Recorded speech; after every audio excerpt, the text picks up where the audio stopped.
भारतीय सेना के वीर सपूत हवलदार प्रीतम खटाना को आज पूरे राजकीय सम्मान के साथ उनके पैतृक गांव अभयपुर में अंतिम विदाई दी गई। शहीद प्रीतम खटाना के 13 वर्षीय पुत्र प्रतीक ने अपने पिता को मुखाग्नि दी। इस हृदयविदारक क्षण को देखने के लिए गांव में हजारों की संख्या में लोग उपस्थित रहे और शहीद प्रीतम अमर रहें के नारों से पूरा वातावरण गूंज उठा। शहीद का पार्थिव शरीर जैसे ही गांव पहुंचा, ग्रामीणों की आंखें नम हो उठीं। लोगों ने पुष्पवर्षा कर वीर सपूत का स्वागत किया। हालांकि इस अवसर पर न तो कोई प्रशासनिक अधिकारी उपस्थित रहा और न ही क्षेत्रीय विधायक, जिससे गांववासियों में भारी रोष व्याप्त है। शोक संतप्त जनसमूह ने मांग की है कि गांव के स्कूल का नाम शहीद प्रीतम खटाना के नाम पर रखा जाए। शहीद के चाचा सूबेदार राजबीर ने बताया कि शहीद प्रीतम खटाना वर्ष 2011 में भारतीय सेना की आर्मी सर्विस कोर में हवलदार के पद पर भर्ती हुए थे। वर्तमान में उनकी तैनाती लेह लद्दाख क्षेत्र में थी। देश की सेवा करते हुए ड्यूटी के दौरान ऑक्सीजन की कमी के कारण उनकी तबीयत अचानक बिगड़ गई। उन्हें तत्काल चंडीगढ़ के एक सैन्य अस्पताल में भर्ती कराया गया, जहां इलाज के दौरान उन्होंने वीरगति प्राप्त की। प्रीतम खटाना के पिता गिरिराज खटाना भी भारतीय सेना में अपनी सेवाएं दे चुके हैं। शहीद के परिवार में उनकी पत्नी, बेटा प्रतीक 13 वर्ष कक्षा 5वीं में और बेटी पंची 8 वर्ष पहली कक्षा में है। गांव के शमशान घाट में राजकीय सम्मान के साथ अंतिम संस्कार किया गया। सेना के जवानों ने शस्त्र झुकाकर शहीद को अंतिम सलामी दी। लोगों ने पुष्पांजलि अर्पित कर अपने वीर सपूत को श्रद्धांजलि दी। गांववासियों ने प्रशासन से मांग की है कि शहीद प्रीतम खटाना की शहादत को अमर रखने हेतु गांव के सरकारी विद्यालय का नाम उनके नाम पर रखा जाए। ग्रामीणों का कहना है कि यह आने वाली पीढ़ियों के लिए प्रेरणा का स्रोत बनेगा। समाज सेवी सतबीर पहलवान ने बताया कि शहीद प्रीतम खटाना ने देश की सेवा करते हुए अपने प्राणों का बलिदान दिया। उनका बलिदान हमेशा देशवासियों को कर्तव्य, निष्ठा और वीरता की प्रेरणा देता रहेगा। समस्त राष्ट्र उनके प्रति कृतज्ञता व्यक्त करता है और उनकी आत्मा की शांति की कामना करता है। नजर हरियाणा तक के लिए संजय राघव की रिपोर्ट। 2011 अक्टूबर में भर्ती हुआ, 14 साल नौकरी इसकी।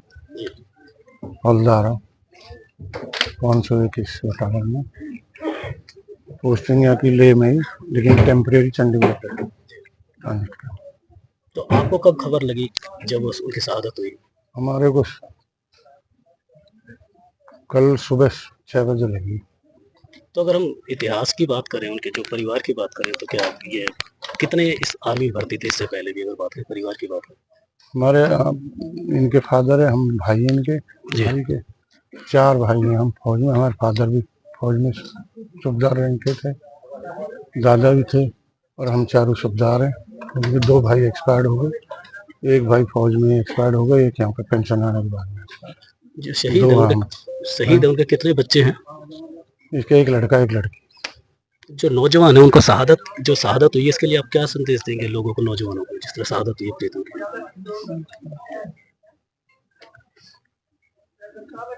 क्षेत्र जो है ये शुरू से ही आज़ादी की लड़ाई हो, चाहे उससे पहले बाद हो, यहाँ सब चीज़ में हिस्सा लिया है। और शहीद हमारे यहाँ तकरीबन किसी भी गांव में, चाहे दमदमा की बात हो, चाहे भयपुर की बात हो, चाहे भौंडसी की हो, धौला की हो, नए लड़के कई पिछले कुछ दिनों में काफ़ी शहीद हुए हैं। उसके बावजूद भी हमारे यहाँ युवा में हौसला है। और जिस परिवार में शहादत हुई है, ये परिवार तो पिछली 5 पीढ़ियों से आर्मी में नौकरी करता है। इनके पिताजी, इनके दादाजी, इनके चाचा जी सारे फौज में रहे हैं और ये भी फौज में था। और ये देश के लिए इनका जज्बा है इनके परिवार में करने का। वो तो देखो ऊपर वाले के हाथ में है किसमें क्या लिखा है, लेकिन फौज के लिए हमारा पूरा इलाका समर्पित है। लेकिन जिस तरीके से मौजूदा विधायक यहाँ पे मौजूद नहीं है, प्रशासन में कोई आला अधिकारी मौजूद नहीं है, इस कार्यशैली को लेकर क्या कहेंगे? नहीं, प्रशासन तो खाली अखबारों की राजनीति करता है। प्रशासन के अधिकारियों को भी और यहाँ के मौजूदा विधायक को भी या उनकी तरफ से कोई भी राजनीतिक तौर पे या प्रशासनिक तौर पे अधिकारी आना चाहिए था, जिसकी सब लोगों को निंदा भी की है और अच्छा भी नहीं लग रहा लोगों को। प्रशासन की तरफ से किसी ने शहीद की मौत पर नहीं आया, ये बहुत दुखद बात है।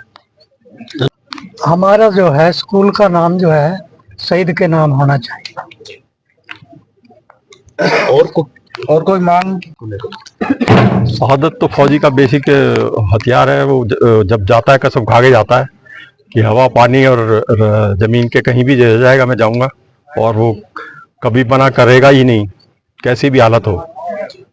जज्बा आम लोगों में देखा जाता है, आसपास के लोग भी काफी लोग हजारों की संख्या में यहाँ पर, लेकिन क्या प्रशासन की तरफ से शिकायत है?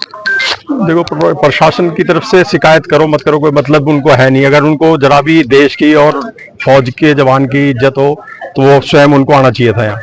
ये कोई आम आदमी की तरह नहीं था। ये उनमें मॉरल रिस्पॉन्सिबिलिटी नहीं है वो लोगों को सिर्फ। और फौजी को चाहते कब है जब कोई आपदा आती है, चाहे कैसी भी हो, लास्ट रिसोर्ट जो है वो फौज का है। और ऐसे जब आप देख लो कि ऐसे मौके पे कोई आए ना तो बहुत गलत बात है। उनमें मॉरलिटी नहीं है बेसिकली, इसलिए नहीं आते वो। जवानों के ऊपर राजनीति की जाती है और आप